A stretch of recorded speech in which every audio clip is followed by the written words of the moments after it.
So many of you are asking me what attachment theory has to do with pornography and female sexuality. So to recap the presentation that I gave and the research I've been doing, attachment theory is a theory derived from Bowlby that has been used in psychology for a very, very long time. And it states that every single human being needs to obtain and maintain a secure attachment for optimal survival while here on the earth. Human beings begin their first secure attachment when they come out of the womb and during the prenatal stages when they are with their mother. And then throughout their childhood, maintain that secure attachment. Then human beings move into a period of time, adolescence and early adulthood, where they start to detach from their mother and need to transition into an adult attachment relationship. And according to Erikson's stages of development, which is another human development or developmental psychology theory, which has been tested over many studies, is the majority of adults between the ages of 21 and 39 are experiencing a period in their life where they're seeking either intimacy or isolation.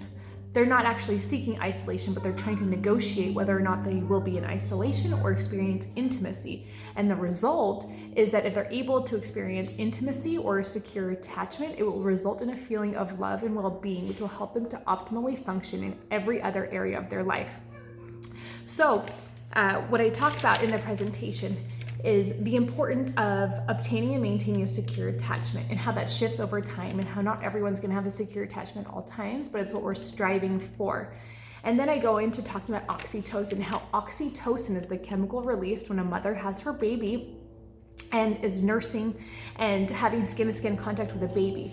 Oxytocin is also the same chemical that's released during arousal and sexual contact, erections, orgasms, and other experiences between two human beings, but it is at its height during sexuality when we're experiencing sexual intercourse.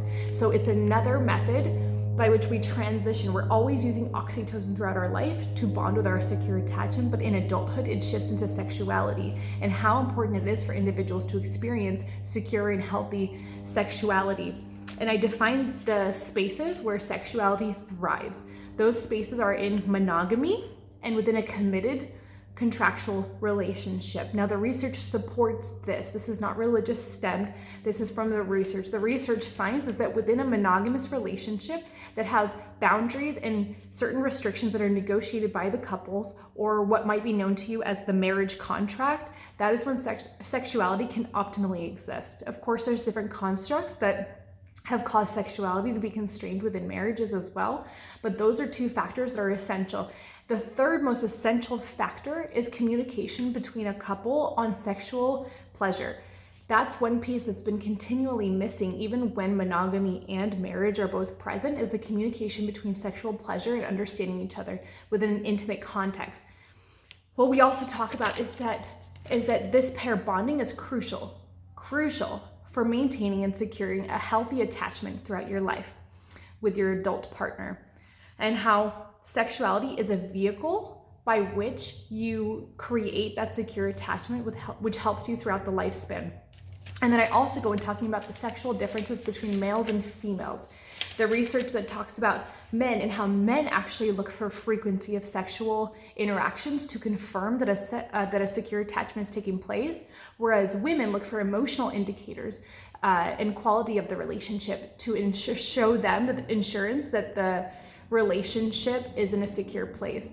And so very interestingly, the man and the women very much complement each other within the relationship and within sexuality, where men are looking for frequency of sex and women are looking for quality of sex, or the emotional assurance that the sexuality taking place within the relationship is of a high quality. And so the man and the woman actually help to enhance the intimacy when done right.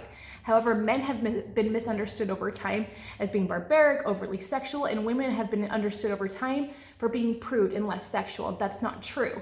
Women have more sexual receptors in the vulva than men do in the penis. Women can have more orgasms within an hour than men can within an hour. Women are in fact wired to be more sexual. However, they've been misunderstood for so long.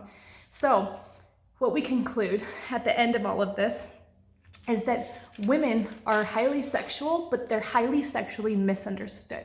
And so women have to develop an understanding of their sexuality and how to adequately communicate that to their partner, as well as their partner being able to provide the circumstances by which they can be vulnerable to share what it is that they need out of sexuality. And those can optimally exist within a marriage and monogamous relationship in which the female feels open and vulnerable and trusted enough to be able to relay those expressions, but also feel safe to experiment and discover them as well. And so at the end of the day, the summary of the entire presentation is that sexuality is a wonderful, wonderful thing. It is the means by which we obtain and maintain a secure sexual attachment in adulthood. We need it to exist. We need it to optimally exist, and it's a good, good, good thing.